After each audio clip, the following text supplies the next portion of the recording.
Kia ora koutou katoa. Nau mai. Haere mai ki tēnei. Wānanga roro hiko. Ngā mihi nui ki a koutou katoa. Welcome everybody. Welcome to this community research webinar where we're going to look at mapping and gapping with RBA. My name's Jan Hinde.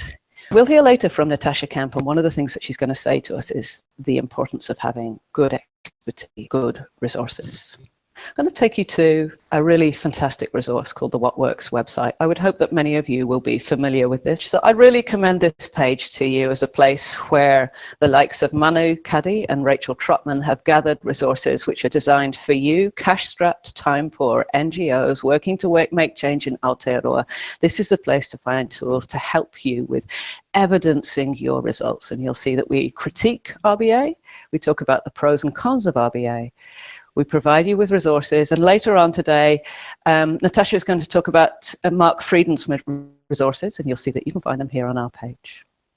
So I'm really pleased to hand over now to Stacey McGregor to tell us more about using RBA for mapping and gapping. Thank you, Jan. I would like to take the opportunity to start with refreshing our knowledge on the key concepts of RBA. So first and foremost, we are looking at 237, which form the foundation of the RBA framework. So we have two key types of accountability and language discipline. They are population accountability and performance accountability. Now, population accountability is about results, outcomes, and indicators. We are talking about multiple stakeholders sharing accountability to achieve a condition of well-being across a whole population. Performance accountability, we are speaking about performance measures, agencies, service systems, providers, programs, and the clients that we work with on the ground. Again, to reinforce in performance accountability land, we are talking about outcomes for clients and systems, our performance measures. Now, there are three key types of performance measures. They are how much did we do, how well did we do it, and most importantly, is anyone better off? Three types of performance measures that take us from ends to means and help us quantify our success to achieving client outcomes. There are seven questions that take us from ends to means, 7 questions for population accountability, and 7 questions for performance accountability. Now, in this space, we are talking about baselines, which is just another word for pieces of data. Okay, baselines are pieces of data. We do apply our turn the curve thinking with our 7 questions, okay, to make life better for our families, communities, whānau children, tamariki, and population as a whole.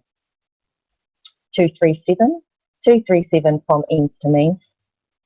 237, the RBA key concepts. Now, we're just going to go over to Sharon, who will introduce the first steps of applying the RBA framework using the mapping and gapping approach. Kia ora. Okay, well, great, everyone.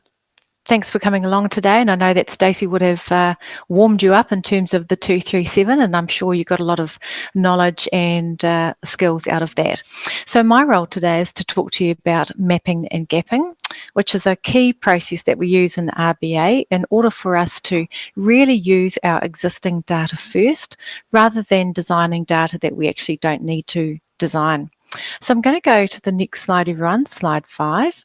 And before we get into our mapping and gapping tutorial, I just want to talk to you about the performance measures. So remember in our last introduction to RBA, everyone, we talked about the performance measures, and there are 3 types of measures. How much did we do? How well did we do it? But most importantly, is anyone better off? And as you can see in that matrix there, everyone, how much did we do? We're counting the quantity of your effort. How well did we do it is about the quality of your effort. But the most important set of measures are, is anyone better off? Are your direct clients achieving outcomes? What is your effect? So let's go to the next slide, everyone. You have this as well. It's your new best mate slide. And this slide gives us a little bit more detail about what the performance measures might look like in each quadrant. Now, I know that you've done your homework last night, so I don't need to go into detail with this slide. And of course, as I might have mentioned to you before, a number of my clients actually have this slide beside their beds at night, and they read this slide, believe it or not. But unfortunately, they forgot to tell me that they use it as a sleep aid. But anyway, hopefully you'll read it at least once more post this training. But this slide is very good because it enables us to get on the same page in terms of what is the data that we're using to showcase your success. And most importantly, what are the types of outcomes that you deliver to your most direct clients. And you can see there we've got the SABC acronym.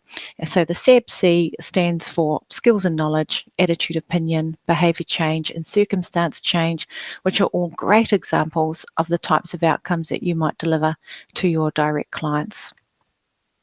So now that we know what the performance measures are, everyone, I want to take you to something new that we've been developing with a lot of NGOs and also agencies throughout New Zealand, and a little bit of this development has come from overseas.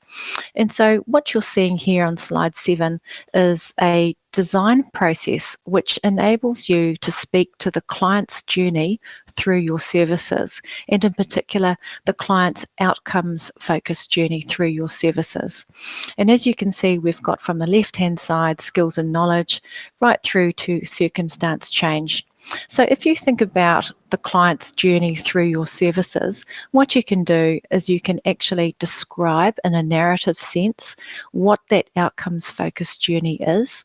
So in this slide, the blue font is the narrative description of the client outcome.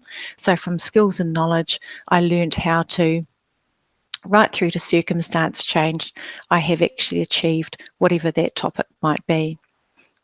Now, once you've described the narrative component of the client outcome, you can then use that to help you to design the actual data.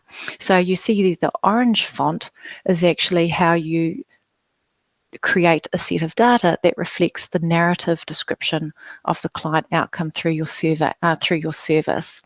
So if I look at the skills and knowledge as an example, everybody, when we're describing the outcome from the client's perspective, I learned how to, whatever the topic might be, the corresponding piece of data would be the number and percentage of clients who report they learned how to. So you can see it's a really simple way to take your narrative description and start to use it to inform your data design. So I want you to hold on to that, everyone, because we're going to use and refer back to that process in the next slide. So the next slide is called the map and gap process. So this process is really helpful because, as I said in the beginning, it enables us to use your existing performance measurement data first.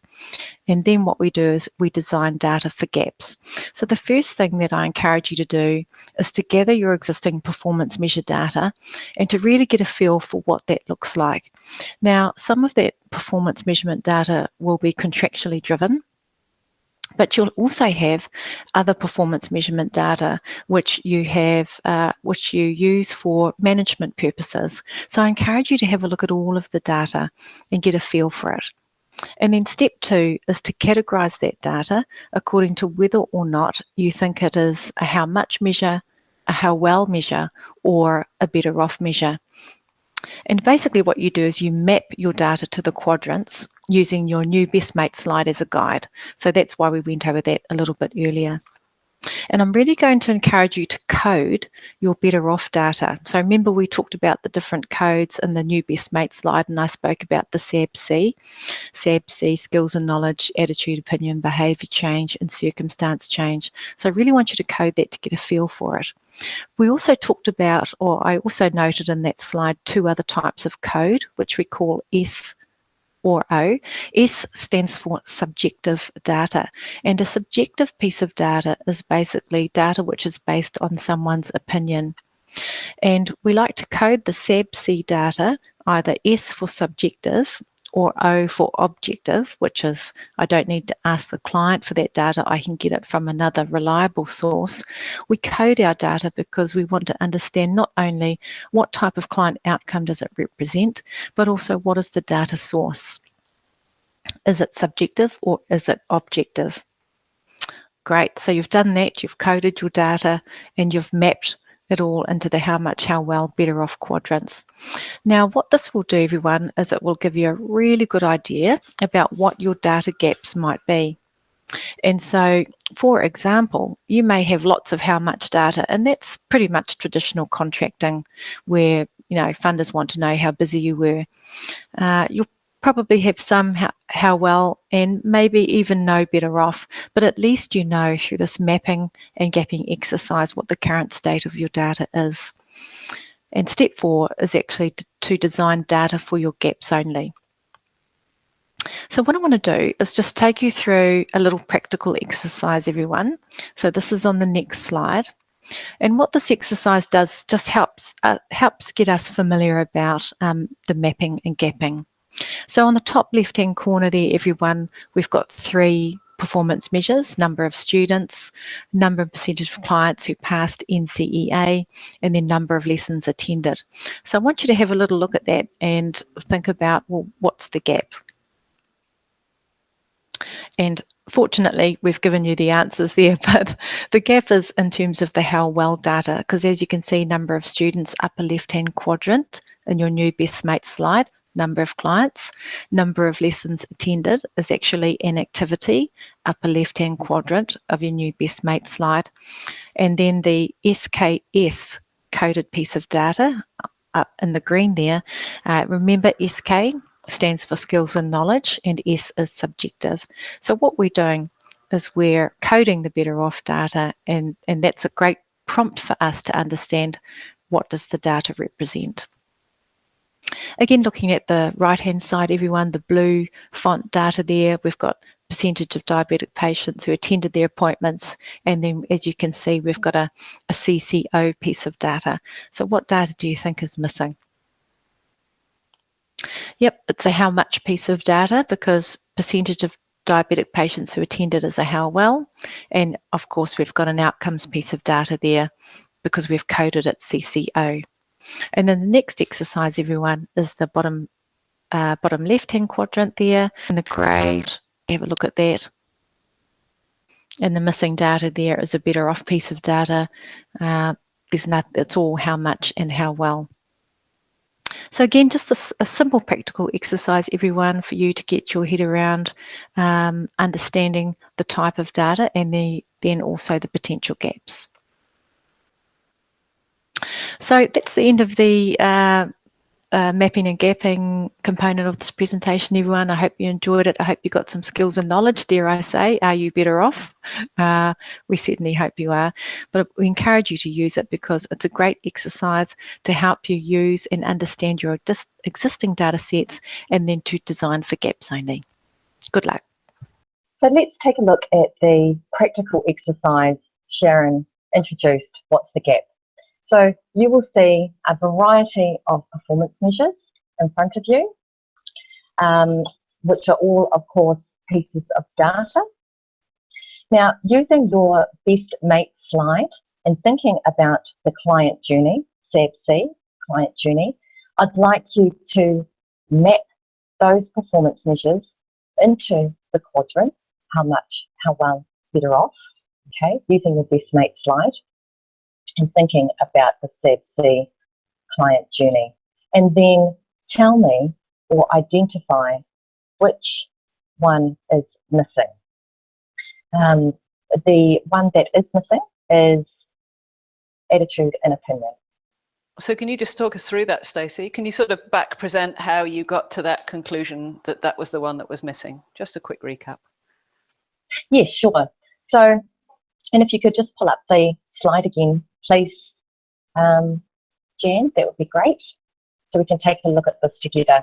So the first one there, the number of students, we can clearly identify that we are counting clients or activity. If we look at our Bestimate slide as our guide in this area, we can map that to the how much space, how much did we do. The second one, the number and percentage of students report they learnt at least 3 new study techniques.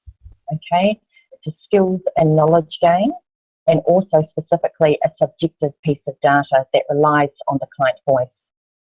Now, the number and percentage of students who passed NCEA, we are speaking to, in that client journey, a circumstance change that is an objective piece of data. Okay, the how much number of lessons attended, we're referring to an activity. Okay, the next one, the number of students received additional tutoring, again, how much, we are speaking to an activity. We are counting activities in that space. The number of percentage of students who have a bond with at least one teacher.